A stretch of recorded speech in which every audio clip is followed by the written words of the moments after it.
तो हेलो बच्चों, आज हम शुरुआत करते हैं रिवैल्यूएशन अकाउंट से। मैं आपको बताऊंगा कि इस अकाउंट में क्या क्या चीज़ आता है और क्या क्या इसकी मेन एंट्रीज है और उसे कैसे करते हैं। तो पहले पढ़ लेते हैं क्या क्या लिखा है। लिखा है कि Sumit and Rajesh are partner sharing profit and losses equally. ठीक है, इसका मतलब क्या हुआ, उन लोग का शेयर क्या है 1:1, मतलब 1/2 सुमित का और राजेश का 1/2। ठीक है, अब इसमें लिखा है कि machinery appreciated at the rate 5%।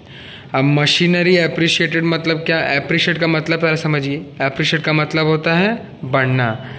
अब आपको इसमें हार्ड वर्ड्स ही दिए रहेंगे, इजी वर्ड नहीं लिखा रहेगा। तो एप्रिशिएट मतलब होता है बढ़ना। तो मैंने आपको क्या बताया था, जो भी चीज़ एसेट अगर बढ़ता है तो कहाँ आता है, बाई में।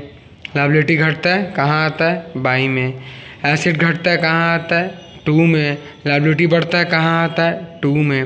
तो अब देखते हैं कि मशीनरी एप्रिशिएट हमने कहाँ लिखा है, देख सकते हैं आप, बाई में लिखा है, बाई मशीनरी। ठीक है, अब आगे देखते हैं। आगे लिखा है स्टॉक डेप्रिशिएटेड। अब डेप्रिशिएटेड का मतलब क्या होता है, डेप्रिशिएटेड मतलब होता है डेप्रिशिएशन, या फिर उसे आसान भाषा में कहें तो घटना कहते हैं उसे। तो अब आपको हर जगह डेप्रिशिएटेड वर्ड ही दिखेगा और कोई वर्ड नहीं दिखेगा। तो स्टॉक डेप्रिशिएटेड मतलब क्या हुआ, आपका एसेट घट रहा है तो कहाँ आएगा, 2 में। तो हम कहाँ लिखे हैं इसे, 2 में, 2 स्टॉक। ठीक, अब आगे देखते हैं। सबसे मेन एडजस्टमेंट रिवैल्यूएशन का यही है, प्रोविजन फॉर डाउटफुल डेप्ट रेज्ड। अब रेज्ड मतलब क्या होगा, बहुत लोग बोलेंगे कि सर ये वाला तो आएगा आपका बाई में, बाई पीबीडी। नहीं, रेज मतलब क्या, प्रोविजन फॉर डाउटफुल डेप्ट आपका क्या है, एक्सपेंस है। तो अगर आपका एक्सपेंस बढ़ेगा तो आपका घट तो रहा है ना, एसेट ही घट रहा है ना। प्रोविजन क्या होता है, डेटर से लेस होता है। तो आपका एसेट घट रहा है तो रेज्ड हो रहा, मतलब आपका एसेट घट रहा है। तो ये कहाँ आएगा, 2 प्रोविजन फॉर डाउटफुल डेप्ट। देख सकते हैं मैंने कहाँ लिखा है, 2 प्रोविजन। अब लास्ट आता है, मतलब सेकंड लास्ट आता है लायबिलिटी फॉर वर्कमैन कंपनसेशन। अब वर्कमैन लायबिलिटी मतलब क्या, लायबिलिटी होता है। तो लायबिलिटी आपका बढ़ रहा है इधर, तो कितना रुपये से बढ़ रहा है, 1100 रुपये से। तो देखिए मैंने कहाँ लिखा है, 2 लायबिलिटी फॉर वर्कमैन कंपनसेशन। अब लास्ट देखते हैं, creditor 5,000 amount has been return of. मतलब क्रेडिटर का जो अमाउंट था वो रिटर्न ऑफ हो चुका है, मतलब वो वापस मिल गया है। ठीक, तो ये इससे हमारा क्या हो रहा है, एसेट बढ़ रहा है। तो देख सकते हैं मैंने इसे कहाँ लिखा है, बाय क्रेडिटर। अब देखते हैं, ये सब तो हो गया, यही सब मेन एंट्रीज हैं जो रिवैल्यूएशन अकाउंट में आती हैं।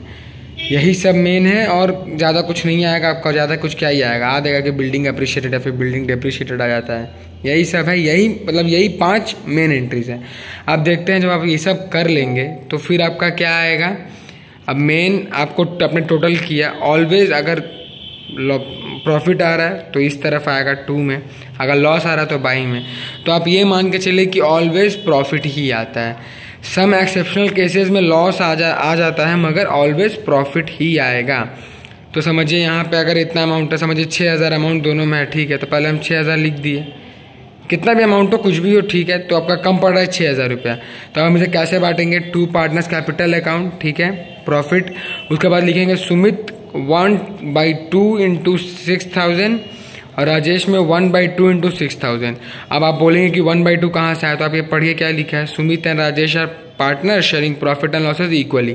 इक्वली मतलब क्या हुआ कि वो लोग दोनों इक्वल बांट रहा है, मतलब सुमित का 1/2, राजेश का 1/2। तो वही मैंने किया, 1/2 1/2 कितना है, 3,000। ठीक है, ऐसे हो गया। अगर लॉस में आता तो इसको ऐसे ही लॉस में कर देते, सुमित 1/2 इंटू 6,000, राजेश 1/2 इंटू 6,000, 3,000 आ जाता है। तो यही था आपका रिवैल्यूएशन अकाउंट। और अगर आपको कोई भी दिक्कत हो रहा है इस अकाउंट में तो आप मुझे कमेंट कीजिए, मैं आपका हर कमेंट का जवाब दूंगा। तो फिर मिलते हैं हमारे दूसरे वीडियो में, जिसमें मैं आपको सिखाऊंगा कि पार्टनर्स कैपिटल अकाउंट में क्या क्या आता है और कैसे बनाएंगे। ठीक है, फिर मिलते हैं दूसरे वीडियो में।